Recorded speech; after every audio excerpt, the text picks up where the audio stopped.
Hey guys, welcome back to Fromthedepths with ChillBuilder here. Today we're doing episode 3 of Imperial Navy versus Cinder.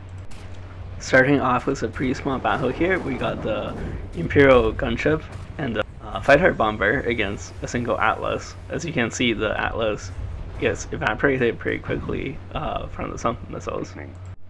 Looking at the map here, we have the previous task force that just finished off the lightning hoods. They're sweeping west to target the Davy Jones outpost right here on the border of Deep Water Guard territory. And then we have smaller forces of gunships and fighters coming from the north, sweeping down to finish off all the smaller outposts from the Deep Water Guard. Listening. This is a battle against the Outlaw, using a squadron of 3 gunships. We learned from the previous episode fighting against the Lightning Hoods and some battles against the Deep Water Guard that our larger units get too close to the enemy and they do get hit by cramps. So I opted to employ a lot more gunships, which are smaller targets against the Deep Water Guard.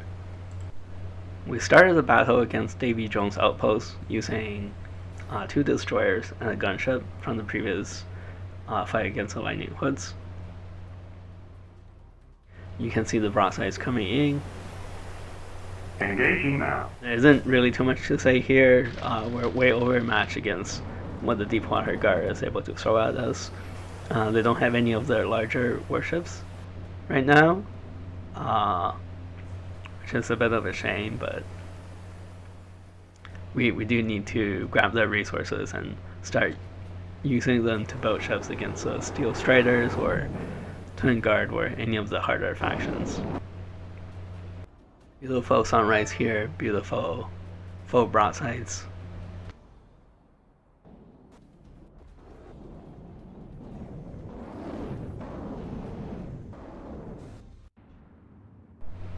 Another little battle here against the Cinder's outpost. They deployed one of these helicopters. I think it's a monkey barrel. This is another new Deep Water Guard building design that was updated a couple months ago. I believe this is kind of like half a Marauder converted into a base. Pretty cool structure. Obviously, it's facing up against lots of these agile little bombers and gunships, so they don't really have too much of a chance of hitting us.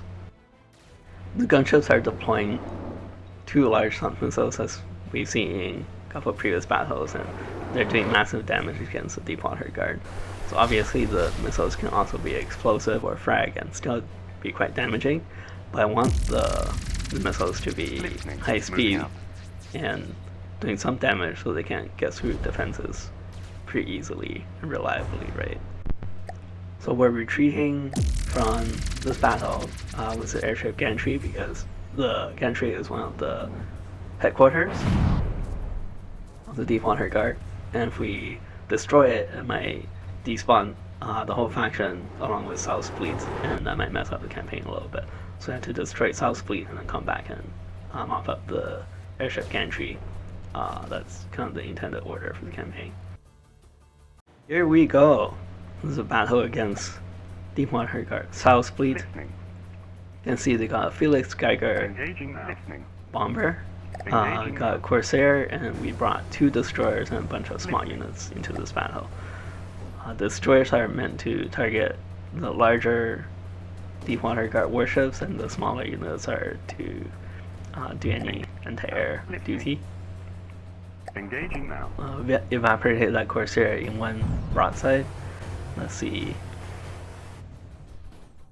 We're targeting this other ship, the Kalmar, I believe that is, with our harpoons. This is either an Atlas or a grouper. I think that's an Atlas. There's supposed to be a swordfish somewhere here. I don't quite see it right now. Okay, nice barrage of rockets coming from that side. Now there's that swordfish in the distance, I think. It's a lot of work to memorize all the ship's names, especially if you only see them for a couple of seconds at a time.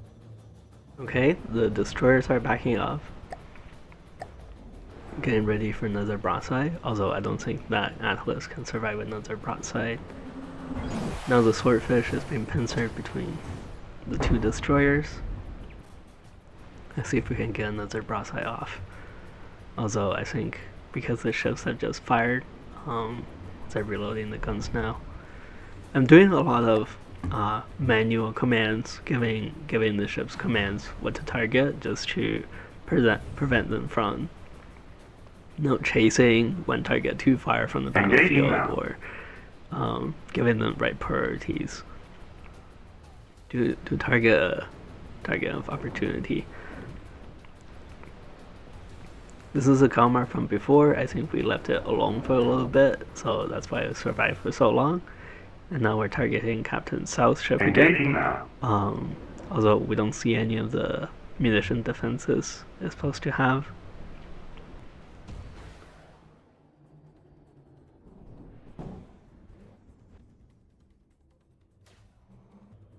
It took a bit, but now we're coming around to destroy this outpost.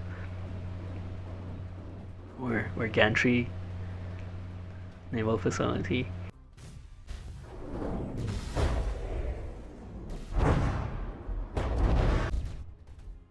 And that for broadside did a pretty good job of getting all the blocks on that gantry.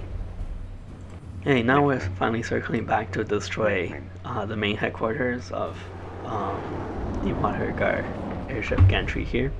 There's lots of airship gantries on the map, but only this one is designated as the main headquarters that will produce new units for this faction.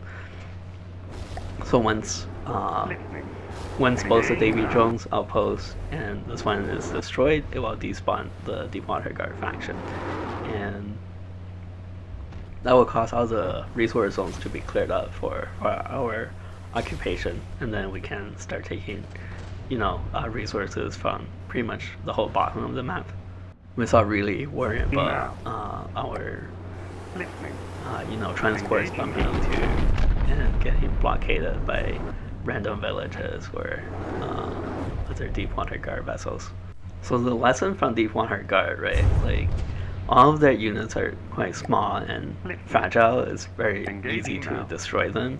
But you just gotta be careful because there's lots of villages and transports and all kinds of units down in that part of the map. So if your units get blockaded and they're not a good matchup, that could be a bit of a setback. Could be quite annoying to deal with. So now we're 3 hours into the campaign. As you can see, we occupy pretty much 40% of the map, which is good. I think that gives us good momentum to go after any of the other factions. There's some pretty hefty fleets amassed by Steel Striders and Scarlet Dawn and Great Talons up in the north of the map. That's a little bit scary, especially some of their units kind of hard counter us. We have 2.7 million in blocks right now and 3 million in cargo, so we can build some pretty big stuff. So that's it for this episode of Imperial Navy versus Neater. Thank you guys so much for watching, and please leave a like and subscribe if you want to see more From the Depths content. Bye!